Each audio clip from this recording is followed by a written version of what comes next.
Welcome to the Mind Money Spectrum podcast, where your hosts, Aaron and Trishul Patel, go beyond traditional finance questions to help you explore how to use your money to achieve the freedom you want in life.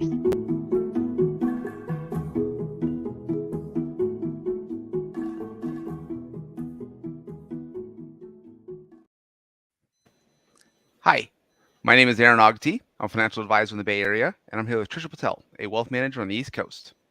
Hey, Aaron, great to be here today. And thanks everybody for listening and watching. Great to be here as well. So before we continue our conversation from last month, we wanted to pause and just kind of announce we were notified that we have now had 10,000 downloads and listens between our podcast and these YouTube views. So we felt like this is a milestone of some sorts that we want to recognize. We have no idea what it means or the implications, but it seemed like a big ground number that we want to talk about. So, Trishul, how did you feel when you saw 10,000 downloads? I feel like the 5,000 wasn't too long ago. So actually, I felt the same thing. My thought was like, did we just pass 2,000? Yeah. And exponential growth is a thing. I guess so. Yeah. And, maybe some other things that went through my mind. We actually, I guess our listeners may have noticed, we haven't been releasing as much as we were in our first year. So for many reasons, we've gone through a couple of iterations and evolutions on our release schedules. And it seems like in the first year, we were pretty gung-ho. Of course, we had a lot more time. Yeah. And we were targeting once a week. That's kind of how we mentioned this in our first episodes. That's kind of how we started. But there's been certainly evolutions as our businesses have picked up and we wanted to say. And it looks like we've kind of gravitated towards once a month now. Is that kind of what we're targeting now, Aaron? Yeah. And I feel like it's a normal evolution of us trying to follow our own advice. It's like when we start our business, we didn't have as many clients. We had the time and made this more of a priority. As we took on some clients, clients are the bigger priority for us. And as our business is built enough to be a little more stable, family and lifestyle are a little bit more of a priority. So I still like having these conversations, but we're kind of trying to be honest that this is not our biggest priority in what we put out in the world. So I still want to keep doing this, but yeah, about once a month feels right. Mm-hmm. Yep.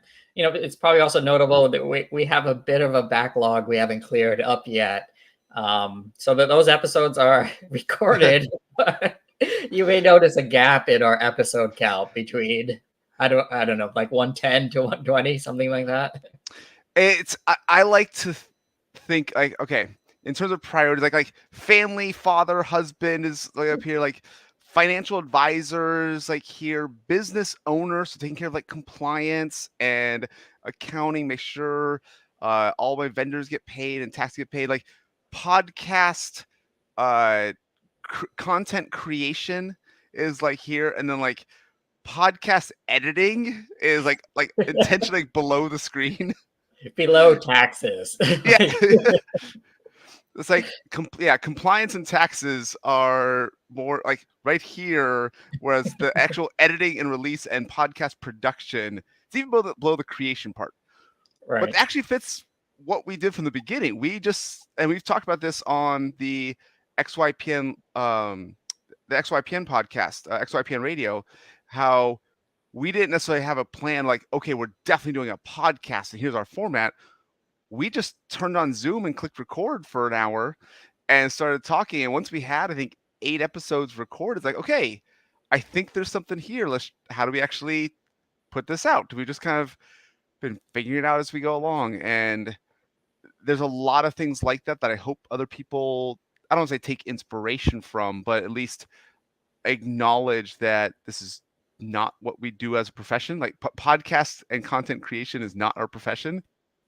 But it's something that we're figuring out and doing along, and we're enjoying it, and it fits our lifestyle. And we hope that there's some other step above hobbies. I'd say it's just a little bit more important than that, but it feels like that. It's it's like a business hobby kind of thing. Yeah. And we come a long way in streamlining this whole process. So the transition to the videos and the YouTube actually had some other side benefits for us. Basically, we've cut the editing down to, I think, almost nothing at this point. We if we recall, last year we were recording these like intros after the fact and then stitching everything together and doing a lot of post-production. So we kind of got it down to the point with the tools we're using today where we kind of record this thing once and done, and we pull the files and put it out there, right? We do the intros and outros all in real time, so there's no real post-production going on. We've But probably cut post-production from like 2 hours like total man hours between the two of us, like at least an hour each, down to about 10 to 15 minutes each. Yeah, that's kind of it. I remember at the beginning, I used to actually listen to every episode like straight through, and I would edit out any, hey, was that somebody coughing? Hey, was that a hiccup? But it's kind of once and done now. You can imagine you can get to 2 hours if you have to listen to an hour conversation before it goes out. So that's a lot of the bulk right there. But in addition to that, just being able to record something and just put it out there, we're using a program now called StreamYard, which basically does everything end to end in real time. Yep. And that's why our if there was a lesson or takeaway, it's like trying to go over the fear, like do the thing and then figure it out later. Like take that first step and that second step, and like you don't have to have everything perfect. Just like start doing the thing you want to do, and then you can make adjustments. You can make experiments. You can figure it out along the way. Like I actually didn't like that. I'm going to stop now. Or okay, I kind of like doing this. Let's build on this. Yeah. So maybe it was basically we just wanted to spend a few minutes giving a little backstory of what's been going on with our evolution. So hopefully that does clear up things. And also, 10,000. That's a good number. That's a good point. It's people who might be only seeing us on YouTube would have not realized we have 120 episodes on a podcast already recorded that they can go listen to. That we've been doing this for over 3 years now, since middle of 2019 or so. Yeah, we're in season 4 now, if that's how we kind of call it. But yeah. Sounds good. So last month, Trishul introduced me to ChatGPT and the implications of AI. And we immediately got derailed by the idea that ChatGPT could pass the Turing test, and we started going down a philosophical rabbit hole of are humans deterministic or do they have free will? And that was a fun conversation, but we wanted to get back to what we thought was going to be the conversation about some of the practical implications of ChatGPT.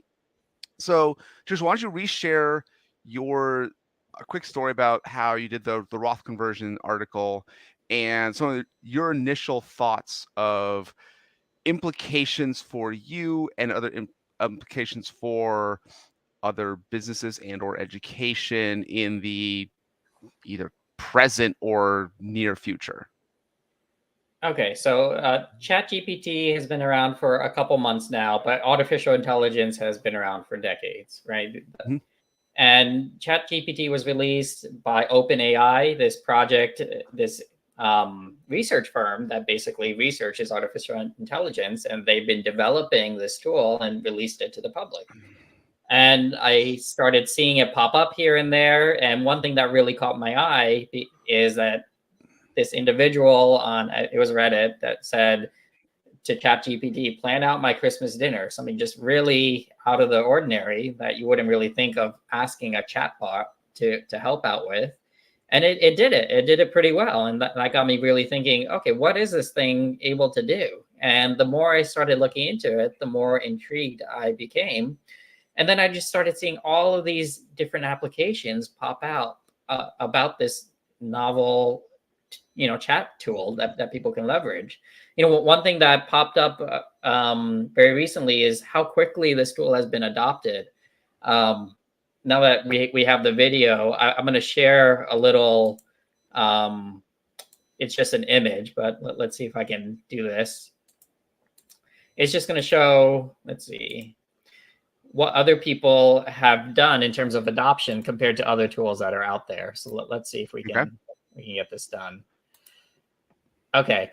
So this is a simple chart just saying how many days it took to reach 1 million users. So in terms of adoption, Netflix, it took a couple years, like 4 or 5 years to reach 1 million users. Airbnb did it in 3 years. Facebook did it under 10. Spotify, half a year. The iPhone took a few months. ChatGPT hit 1 million users in 5 days. Okay, so my first thought there when I look at this is Spotify, Instagram, and ChatGPT are free. Netflix, Airbnb, and Facebook is free, but Netflix, Airbnb, and iPhone cost money. So that was my first thought there of like, it's an interesting chart, but doesn't quite feel like it's apples to apples. Like ChatGPT compared to Facebook, that's pretty impressive. Although I think Facebook even like self-restricted it, that like they restricted itself to only certain colleges at the beginning. So maybe there's some part there. So maybe like the Spotify and Instagram. Oh, you have to pay for Spotify? Like, or is there a free version? Yeah. Okay. So that's probably a better comparison. Spotify and Instagram to ChatGPT, which is still like orders of magnitude faster. So I agree with that. This reminded me of just technology adoption charts that I've seen over time. For example, there's been other comparisons to how long did it take for the radio to become adopted versus the television, right? Yeah. There's notions of once you hit this like tipping point of like 50%, then you're off to the races for a technology, right? And it took like, I'm going to make up numbers because I don't know them off the top of my head, but it took decades for radio to hit that 50% threshold. And then it took, like a couple decades for TV to hit that threshold. And then you talk about newer technologies like internet, and cell phones that, I think cell phones was less than a decade to hit that threshold. And now we have the infrastructure in place so that we can spread all these things for free, right? The prices have come down in this chart. They're almost nothing, but the technological implications of them have increased. So that, that's kind of what I saw with this chart. We're not talking about decades. We're talking about days. Yeah. We're not talking about paying for something like a TV or even a radio, which was, fairly expensive back in the day. Yeah. This is free. I think there's probably not a conversation today, but when I also think about that, I actually think about like business cycles with the stock market of like some of the bulls and bears that could go on years or even decades. Like feels like we're going through it in months. Like we see markets responding to information so much faster, and so we're seeing bigger crashes and bigger rises. And it's kind of like it's becoming so fast that it almost reinforces that idea like you can't make predictions on highs and lows because you're going to be wrong a day later kind of thing. By the time you've done the research, it's too late. But there's probably a variety of other similar ideas like things are just accelerated and human brains might be having trouble keeping up. Yeah, and I think this particular technology kind of takes that type of acceleration to the next level. Certainly with the adoption, but the ability to do things that previously did actually take time can now be done very, very quickly. So when I think you asked for a Roth conversion article, I think something like that, and what was your thought there as to like how it applied to you or the potential impact to you or your business? Okay, so basically I wanted to test it out, right? So I went to OpenAI. Anybody can do it. Although we tried to go through it on the last episode and it was already full, and I just went now. It's still it's still full. So they're clearly feeling the flex. The technology got really fast, but the like website and server hosting has not caught up. I doubt they anticipated, the scale that this would take off at. if something is free, it's hard to pay for Amazon Web Services to scale up. Yeah, they're talking the scale of, the largest websites out there for Yeah. a small company, which obviously isn't making money directly from its users at a scale that would likely be needed. But okay, so the reason I wanted to test it out because I've heard examples of people have asked it to write stories where you give ChatGPT a premise and it'll literally come up with a work of fiction or short story, a poem, whatever you want it to do. And then I've heard other examples where people have asked it really tough questions and it's gone out and figured out the answer and spit it back in real time. So I chose Roth conversions because it's something we see, but the backdoor Roth in particular is an example that often gets muddled and confused. For example, if you try to search on internet articles, you may not get a good understanding of how it works. So I asked the ChatGPT, okay, how do you do a Roth conversion? And literally in real time, it spit back a response. And, frankly, I thought the response was 80% there. It didn't cover all the bases, but Okay. it did a pretty good job.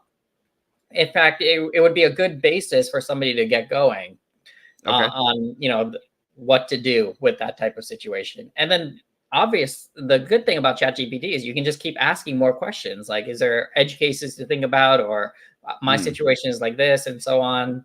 And you could probably narrow it down to something really specific.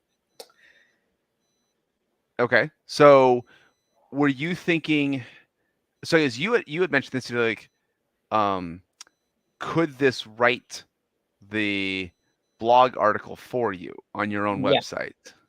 Yeah. And that's what came to my mind because I used to write blogs a lot more and I stopped doing it because it's tough to do, right? You gotta. Well, I think our conversation has kind of replaced that different content creation. Yeah. So I want to give you credit for that. Sure. This is easier to do. It's easier to just talk out what you think rather than craft it in prose, right? And reading the response from ChatGPT, I thought, hey, this is a pretty good article, actually, though. I could actually share this with minor changes to my clients if they asked, right? Okay. Sometimes my clients need an overview of something detailed. Well, this sounds pretty good. And then I thought, okay, wait, yeah, this could also be a blog post, right? And then I even asked ChatGPT, what if I want this to be a blog post? What do I do about the citation? And then the ChatGPT said, well, okay, here's your citation for this. And it just gave it to me. So I'm like, okay. Was that other websites that had pulled text from? Is that citations you're talking about? In this particular case, since I guess it's general enough, it gave me a citation that links back to ChatGPT. Okay. So ChatGPT was saying it was the source of that. And I guess there's a little, I don't think we want to get into, like, can we trust that ChatGPT got it right? Do we trust that it's using current numbers based on current tax law? Like, we're still at a early enough stage, again, like 5 days to 1 million users, that kind of trust is not there. But we saw Wikipedia develop that level of trust relatively quickly, where now that's a legitimate source, even though it's also open source and can't be changed and edited. There's enough moderation there where if you quote Wikipedia, that's a pretty verified and reliable source. So I feel like we'll say ChatGPT gets to that level of trust as a Wikipedia. Yeah, and I remember when Wikipedia initially came out, there was that trust issue, right? It's been around for decades now, but initially the concern was, this is free and anyone can change this. Anyone can change it, right? Yeah, exactly. But to this day, it is a pretty reliable source, and I think empirically, there was research even early on saying it's just as reliable as an encyclopedia, if not more, because it gets updated. Yeah. So for ChatGPT in particular, I've seen some evidence on its reliability. I'll share my screen again. Here, look at this. I didn't know.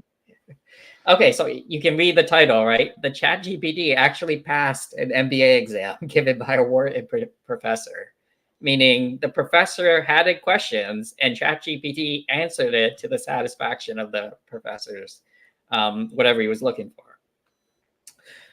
I'll provide a few other things. Apparently, many Stanford students started using it on their finals, and it became obvious that they were being coached by ChatGPT.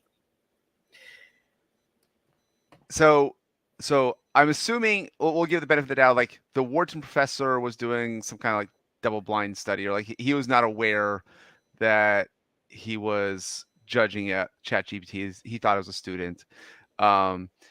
And the article of the Stanford students, that's kind of what the next level of the conversation, because that was actually my first counter, because you had brought up the idea of, like, does ChatGPT replace knowledge of advisors? Does it like kind of replace? We had to go through an education and test requirement to get the CFP certification, the Certified Financial Planner.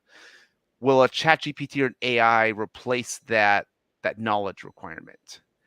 And from a knowledge perspective, I think that's closer to true, but I'm also not concerned at all.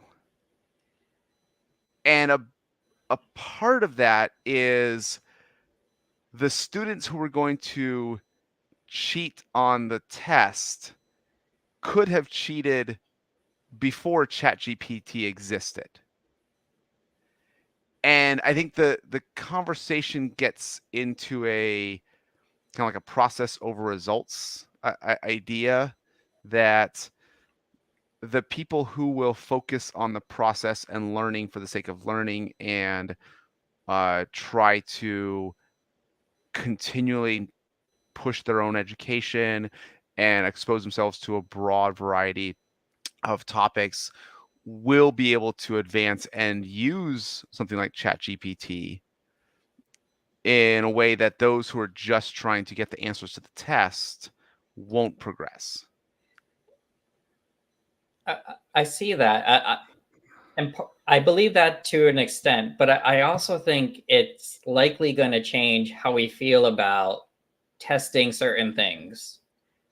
For example, I remember growing up, we were always told, you got to learn your math and your multiplications, and you got to be quick at it because you're not going to carry a calculator everywhere with you. And obviously, we all carry calculators with us, like nonstop. And growing up, there was a lot of emphasis on being quick with numbers, right? Being able to do the math in your head. And to an extent, that's quite helpful, right? Not having to lean on the tool to figure out numbers. I will admit, though, I go to the calculator quite often, even if I can do the math in my head, because it's just as easy now.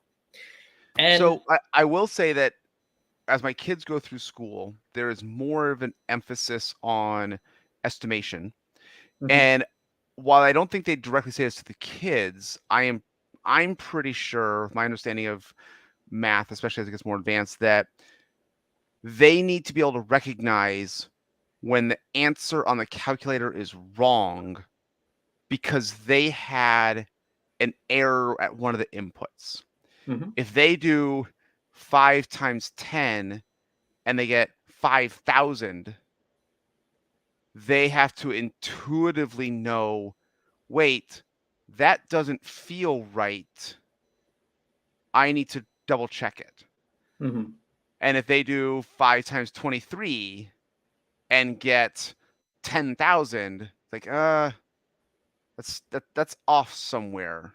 And so there's emphasis on kind of estimation, and again, I think this is more like a process and understanding scale, where they don't care what the actual answer is. They just want to know that you're getting close enough, so that you, if you can, and by starting this early, they are kind of, again, they'll mark you wrong if you take the time to get the exact answer. If they asked for rounding.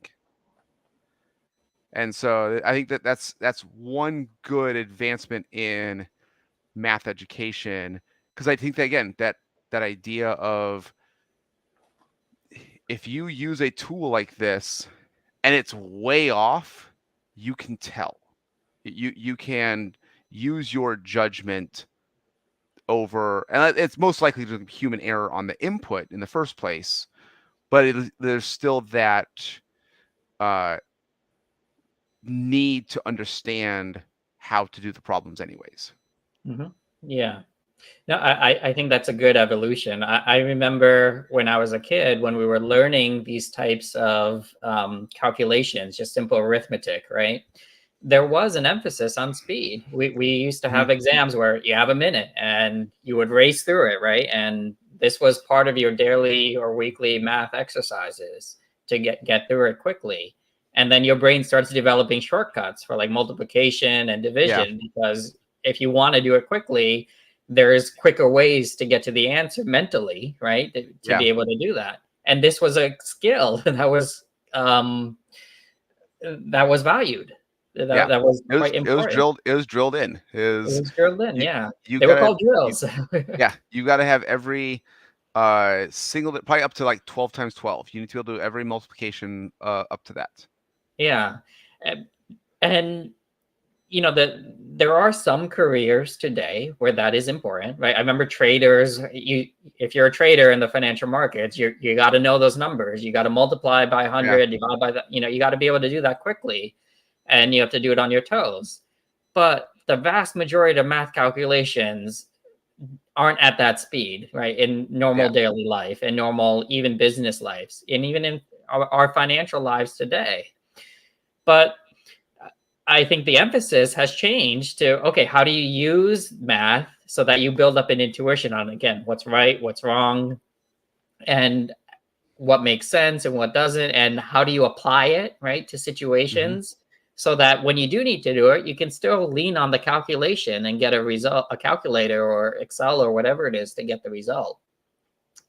So I think that is the big change. The tool has allowed us to do, like the calculators have allowed us to do calculations at an exponential rate correctly, but it's how we've used those tools that have changed. And I think it's enhanced us in our ability to do math overall. So it sounds like, I think you and I kind of agree that ChatGPT, it might replace our like blog posts, or like even people won't come to these episodes for knowledge on the topic. Like we've done some on specific topics. I've done ISO exercise strategies. We've done mortgages and interest rates and Roth conversions and 401ks and savings and compound growth. Like it sounds like topic specific may be less important for us. But understand, like I said, like when to use the tool, which tool to use, how to apply it, that kind of higher level thinking will still be necessary. Yeah, I think there's another evolution that went on over my lifetime with education. I remember early on, a lot of it was focused on memorizing, facts and regurgitating, right? And at some point, things changed to the point of exams became more open book, right? And things became more about concepts than spitting things back, right? Yeah. So I think that's a similar evolution that the calculator went through. I think there's a better understanding that memorizing facts isn't really knowledge, right? It isn't really understanding. It can literally just be memorization for the sake of the exam. And after that, it's quite fleeting. So I remember my AP U.S. History and AP Government teacher did have us memorize the years for every president of every presidency. So both like election year and the time they served.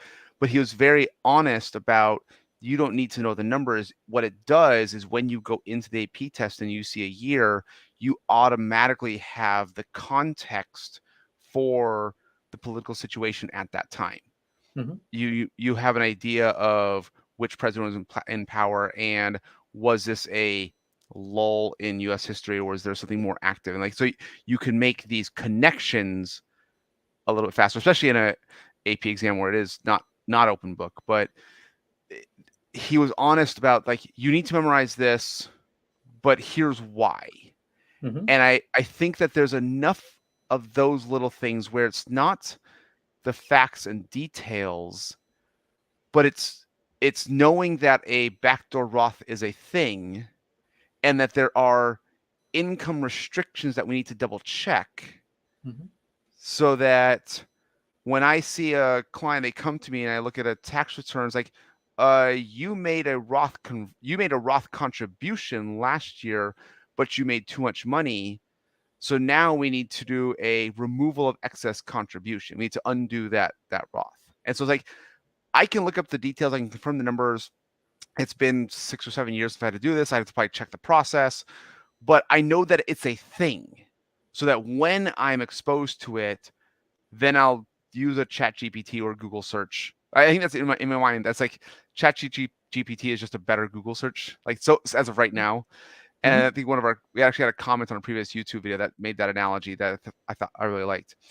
And I can then go double check what is I am pretty sure I know it because I've had to memorize it for the CFP, but how to do that removal of excess contribution. I think I know how to do that pretty well.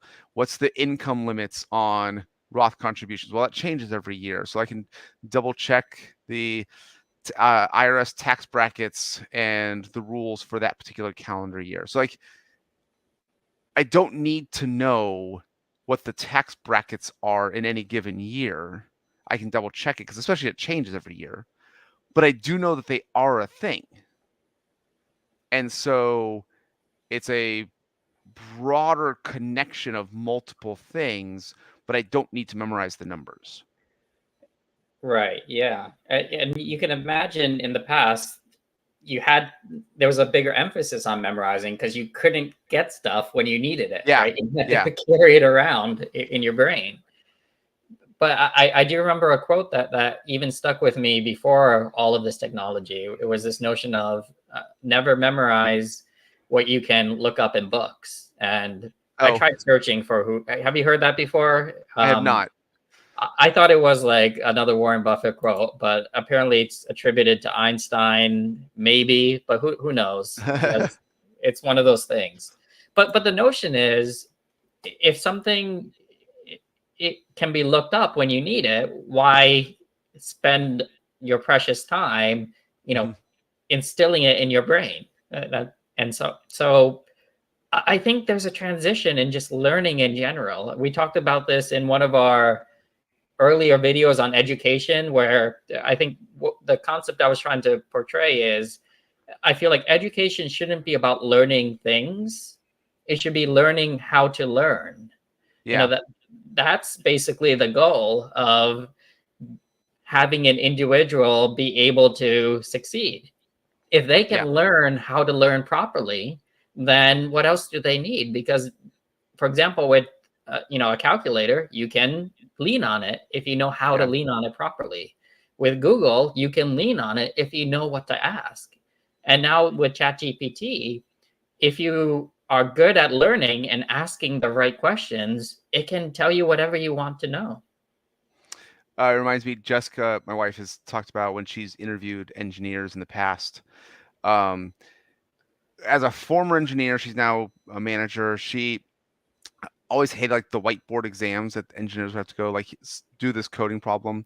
So Mhm. when she got to it, like, she would ask some like process kind of questions and some like philosophical uh work questions. Like, one of her favorites was like, if you disassemble a clock and you put it back together, but you have parts left over, it still works. What do you do? And because like they're trying to focus on man hours, like if the thing works, then I'm fine with it. They don't have to make it perfect. Another one was, she wanted engineers in interviews to say how they would Google the answer to this. because there's enough coding problems that have been solved by someone else already and shared on the internet somewhere, that they like. She doesn't want you having to reinvent the wheel. Like, if someone's already done it, let's use what they've done. And so, like, how to use Google skills was actually a relevant engineering interview question. Yeah. And I also remember when you talked about, I think it's the same Khan Academy, like in relation to energy. Like, you had this idea that like the price of energy, the cost of energy will eventually go to zero, and cost of education will eventually go to zero. And I almost want to either like addendum that or like slightly nuanced, counterfactual. Like, I don't think the cost of education will go to zero, but the cost of like knowledge of facts goes to zero. Like, any given year or data point, any kind of memorization, like that cost goes to zero. So it's like the cost of knowledge might go to zero, but the cost of education might still be worth something. Here's an analogy that popped into my head. You know, the teach a guy to fish versus giving them the fish analogy, right? So I think the old way of education is just giving them more, giving students more fish. Like, here's more fish on this subject, here's more fish on that subject. If you teach students how to learn, they can learn anything. And for example, with like, I always thought with education, it's about just getting knowledge in the right format that suits you. I thought that was a big part of it, right? For example, there is a professor out there who's the best in the world at teaching X. And then there's 50,000 other professors who are not as good and who will stumble through it and probably do a worse job. Why can't everybody look towards X, or for them, their personal X? And if they have any questions, ask ChatGPT. So I still want to kind of get back to that. Like, one of the things I think about, and this might be like a human behavior kind of questions, like, I still like trivia. And my kids' alarm clock goes on a radio, and 7:10 every morning we sit in the room and the radio station has 10 trivia questions. And I love doing that. I actually have fun doing that. And so I'm trying to think about this like benefit of the memorization of facts, where like I enjoy it, but there's less and less practical value. Yeah. And I don't know how how to make those like sync up in my mind. I think there's a disconnect that we have to kind of overcome individually and probably as a society between knowledge and talent and all the things that we value versus the ability to monetize something. So the way I kind of think about it is, we may have mentioned this, you look at the best chess players in the world, and it's really hard to get to that level. You got to be super competitive, and you got to outsmart everybody, spend lots of time, build up the theory, practice nonstop.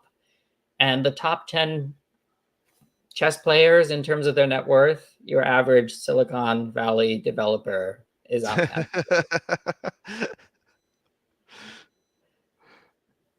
But that took a lot of patience, a lot of dedication, a lot of, right? And I even look at Jeopardy, right? Every single person on Jeopardy knows a lot more than I know about anything. But it's, what do your chance of monetizing that knowledge may come down to like 100,000 over your life. Yeah. And you look at people who are really good at math, they're superhuman calculators, but can you monetize it? Yeah. I think I agree, because I think it even comes down to like what we do for clients, telling them how to do a backdoor Roth, like the knowledge that we have isn't the value we provide. It's usually some form of save them time and energy, some form of confidence that we remove the fear, anxiety that they're doing the wrong thing. Like we've done the research, we understand the processes, but there's also value in like here you're doing these 5 things. If we do this 6th step over here, we can consolidate 3 of those. And it's not like they can look up the answer to each of those 5 things. It's the solution that's not that like they don't know the questions to ask ChatGPT. That's probably the best way to phrase it. Our value is helping them figure out, one, asking them a question about their lives that they haven't thought about yet, or here's the questions we are going to ask ChatGPT together because we need to figure out the solution to this one problem. And so I think that there's a way to extrapolate that a little bit for the rest of society, that it's going to be those kind of connections, asking the right questions. It's the understanding someone's situation. This is related, and actually kind of one of the things you mentioned, like when it goes back to like those students cheating, like they could have always hired a random grad student at a different college to write their essay for them if they wanted to cheat. And the business version of that is, I know on the scale of a decade ago, CPAs could outsource the actual tax preparation, the actual like filling out the documents to other firms outside the US. So they need to actually like just fill in the 1040. They'll outsource that. So in college it's cheating, in business it's outsourcing. But the CPAs who did that were more successful because they had more time with their clients to understand the situations. And it wasn't just give me all the data and I'll input it. It was having those conversations about what's going on and looking out for the things that the clients didn't know. I think several clients have expressed that when they come to me. It's like, I don't know what I don't know. And our job as advisors isn't to know all the answers. It's to know what they don't know. And then we'll figure out the solutions. I think that idea will still have value for a long time. Yeah, I think that's the shift. Like, for example, in the in the computer science industry, that's where I started my engineering career. A large part of the success turned out to be how well can you Google, right? That this is what drove careers for the last 2 decades. How well can you figure something out and then put it to work? So I think that's the emphasis that will likely happen with the chatbots, right? How well can you use them to accomplish what you need to do? And what I think also that means, though, is this could be quite disruptive when you apply this across all these different areas. That's part of what I want to get into. That's the few talking points for this conversation that I think are certainly worth mentioning, because if you get to the point where you can ask this tool relevant things that can increase your efficiency 10x, 15x, that actually could be quite disruptive. Like, for example, I could have outsourced my blogs to, I was researching that a couple of years ago, and I could have hired a copywriter to do it, maybe, I don't know, $100 an hour or something like that, or per blog post or something like that. Literally that could be done for free now, or, for far less. Meaning that same person who I'd hired, they could be using ChatGPT to write posts for many more clients, or the business owner, can just do that myself. And I think there are many other areas where this type of tool could be leveraged that'll effectively change the way how things have operated in the past? I agree that things will change, but it's going to be something like the people who are taking the test seriously and learning how to solve the MBA problems, those are going to be the ones who are succeeding anyways. They'll succeed in either environment. Either they have the knowledge or they know how to learn. And the ones who are always just getting the answers to the test, I guess maybe like they could have been like, I don't say cheating their way up, but like there's enough people that are on hand. Like I tend to be optimistic and naive. Like I think they would not have advanced as far as they could have, and they'll also still not advance as far because they like almost inherently they just don't get it. Yeah, that's like the best way to phrase like I can think of it. It's like they don't understand why they have to take the test.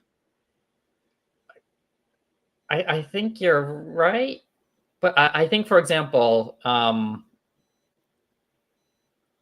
historically, you could have a good career at a job, let's say an engineering job, and you work at an auto plant where you're doing something that you learn on the fly, right? That doesn't require too much pre-knowledge, but you're able to keep that knowledge for decades or, a couple of decades over the course of your career.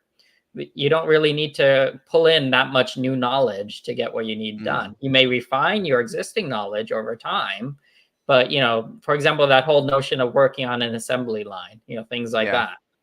But now things have changed so quickly that you're obsoletized out of those roles, right? Robots can do that just as well.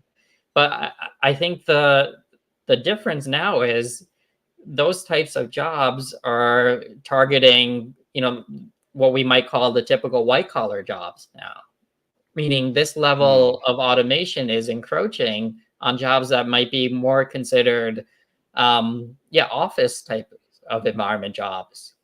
I'll give one example. I have this other article pulled up here, and I'm just having fun with what I can click. Okay. Our different options. We're just reading titles, but I'll read it out for our listeners. This article says, first AI-powered robot lawyer will represent a defendant in court next month. So what the ChatGPT is going to do this time is it's going to listen in on the court conversation, right? Okay. And it's going to process in real time the response and put it into the earpiece of the defendant, who will regurgitate it back out. And okay, so what does this mean for the legal industry now, if you can have somebody represent you for almost nothing? And I don't think this is a done deal today, but I think of this as, what was Google like 20, 30 years ago? Well, okay, think about what this is going to be a generation from now. The writing's on the wall. So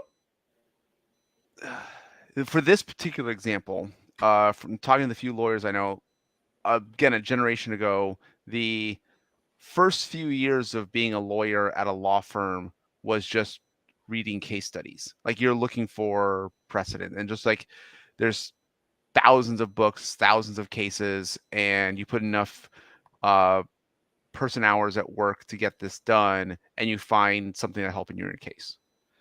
And that's kind of already gone away between digitization of old case textbooks. I don't know the phrase for that, but of all old cases, and combination of just searching power, well, searching text and Google search of newer cases. The benefit of those like person hours has gone away, and so it's harder to kind of bill out, oh, your case was difficult enough that we had 10 people working on it. Where now, like, the cost is like, well, no, we have like 2. We have a lawyer who's passed the bar exam and an assistant. Right. So I can, it's similar to like the CPA example. Yes, we're already moving past that need to just like look things up, but Mhm. there's still value in having that person there. And it actually reminds me of the self-driving car issue Mhm. of if a self-driving car hits a pedestrian and kills the pedestrian, who's at fault? Mhm. And this is a little bit like that of like, if the defendant loses the case, can the defend because of a ChatGPT mistake? Because if we have enough defendants using ChatGPT, like eventually one of them is going to make a mistake because they didn't understand process or precedence, something like that.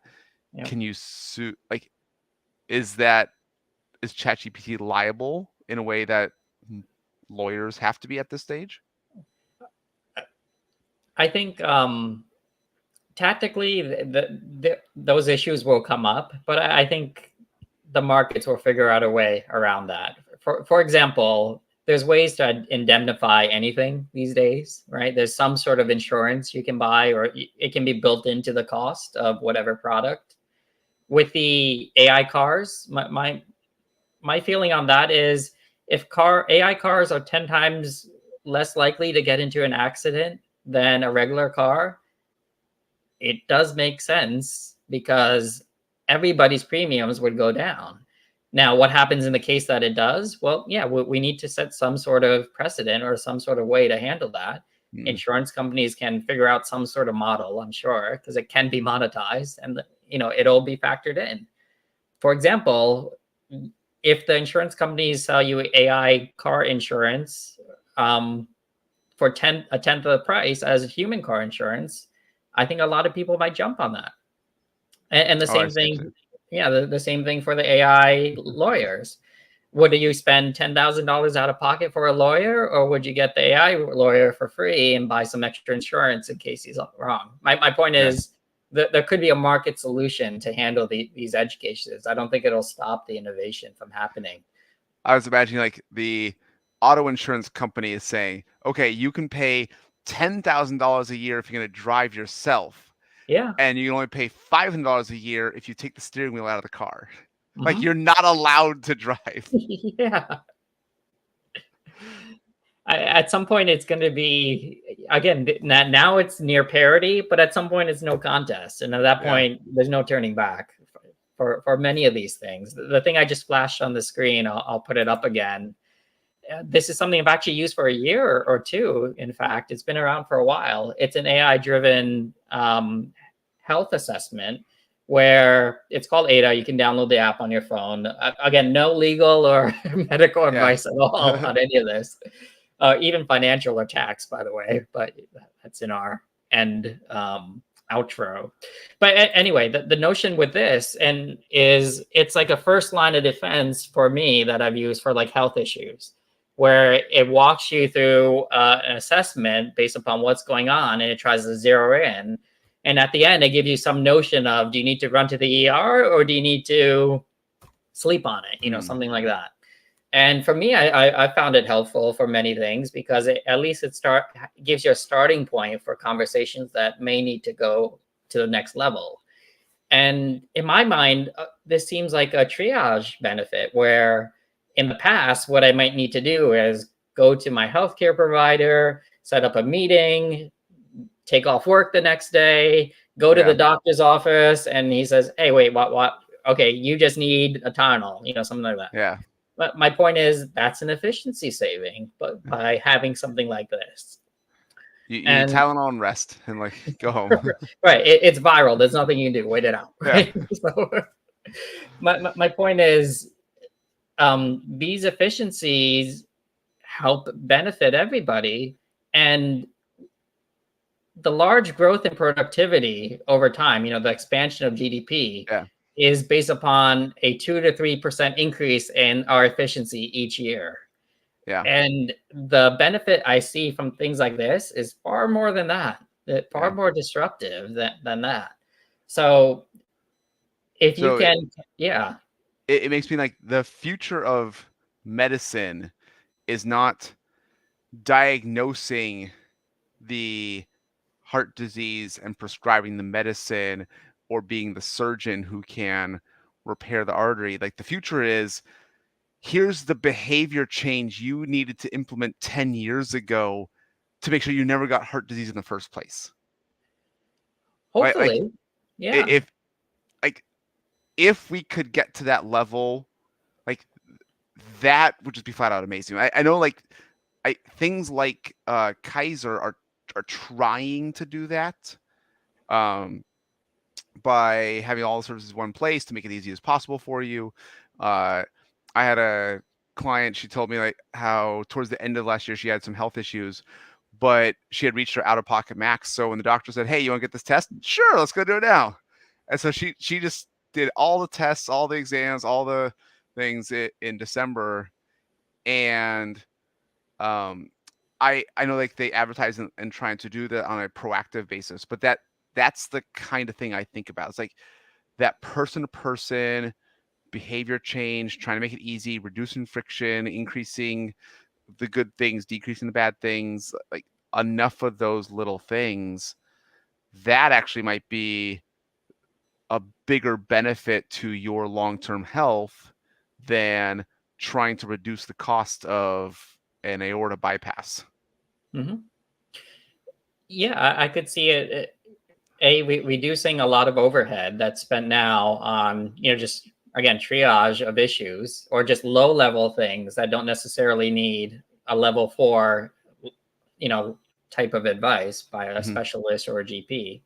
Like in the lawyer case, traffic tickets could probably be handled by, the AI robot. Yeah. If you're in for, I'm trying to think of murder one or something. I don't know. You start to get like which trials require a jury trial, and I'm going to rewrite the Constitution to exclude the jury. That's bigger problems, but at least you can envision that it could be solvable. Yeah, so it does seem like this type of tool can take a cut at these things. So I think a few things. One, I think the adoption is going to be pretty broad, and it seems like this will be like the Google, 20 years from now, this type of technology. So the disruption that we see will, I think, be along those same lines. And what does it mean? Well, I think for individuals who are looking to stay on top of this, I think it would behoove individuals to focus on that side of how do you use this as effectively as possible, within one's lifestyle or career. I think certainly not. So how long until the first result on every Google search is an OpenAI ChatGPT answer? Well, yeah. I, to be honest, I think it's a Scott. Anyway, I think it's a small jump. From that to the point where you don't even. Yeah, sorry, I'm getting tongue-tied. I think it's a small hop, skip, and a jump from that to the point where you don't even think about Google. You just go straight to this. I think there's other, like, would not surprise me if Google bought OpenAI, like something like that. Like there's other like business ramifications of like what's the actual platform you go to first, kind of thing. Yeah. Well, I think they are getting investments. It might have been Microsoft I heard about, but who knows? But at this point, this will probably, it's already in many other technologies. So I'm not going to say run out of time, but before we use up too much time, I'll just spout out a few different sources that I've heard on this. For example, I came across one source that was, let's see, it was creating art, using AI. And I think I mentioned this last time, the notion that you can feed in questions or enough images and enough artwork to say, give me Van Gogh, that in the style of Mozart or something, right? Something silly like that. And it will do it. I've even heard artists who are getting called out for their art because it looked too much like AI, because a lot of art aggregators are needing to siphon for this because it's basically flooding the online digital world with art, because you can get an infinite amount of art instantly. An artist might spend hundreds of hours trying to put together. Same thing with music. You know what? Again, music, if you're able to compose never before heard songs that are hits, again, maybe not today, but think a generation out, this will be click your hands and you got any song you want that never existed before. So writing books and all that. A few other things, Aaron, there's a podcast.ai website that actually takes voices like yours and mine and creates conversations on topics that we haven't discussed before. And it'll do that as well. I'll quickly show that. Okay.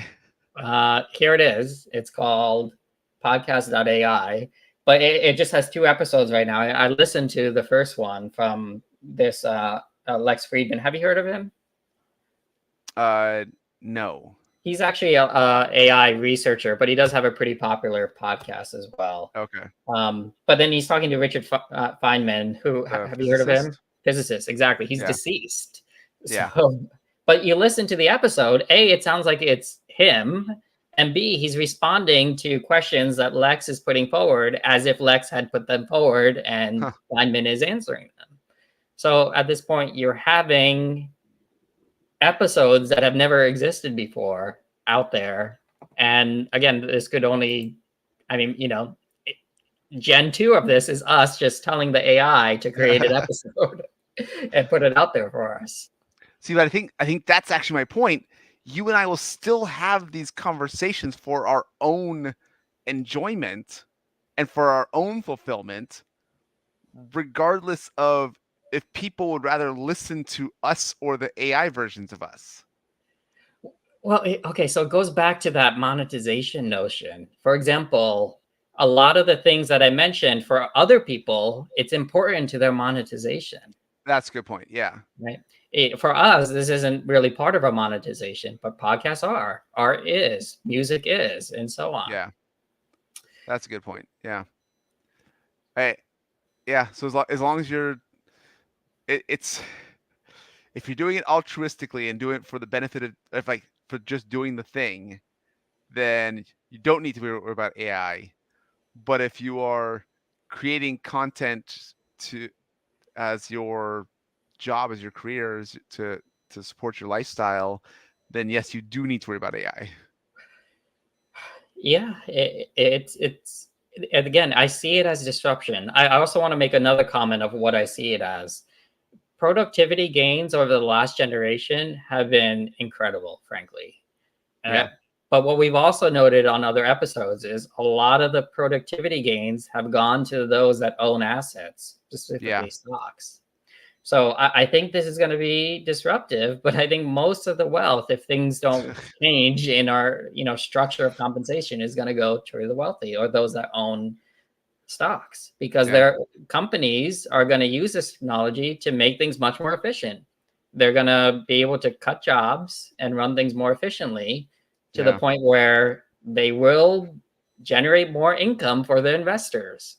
Yeah. So I think that's maybe another conversation because we're already at the end, but I do see that as A, an opportunity, but B, a challenge that society will have to deal with.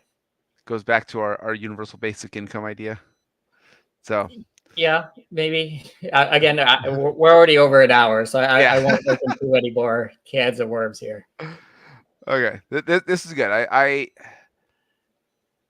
think we kind of agree on enough of things, but again, I think that the people who were succeeding the right way will figure out how to succeed in the future as well. Like the people who actually go to college to learn how to learn will continue to learn how to learn, kind of thing. That they'll continue to thrive. Yeah, I am forever an optimist. So I see this as an opportunity across the board for increasing productivity, but also changing the way that we think about learning and understanding in general, and hopefully bringing us collectively to a higher level. Okay, sounds good. Well, thank you for the conversation this month. I look forward to next month. All right, Aaron. Thanks. I enjoyed it as well. And for those listening and watching, do subscribe, like, share, comment. We certainly appreciate the feedback and whatever you have to say. So thanks, everybody, and we'll catch you on the next one. Bye. Bye.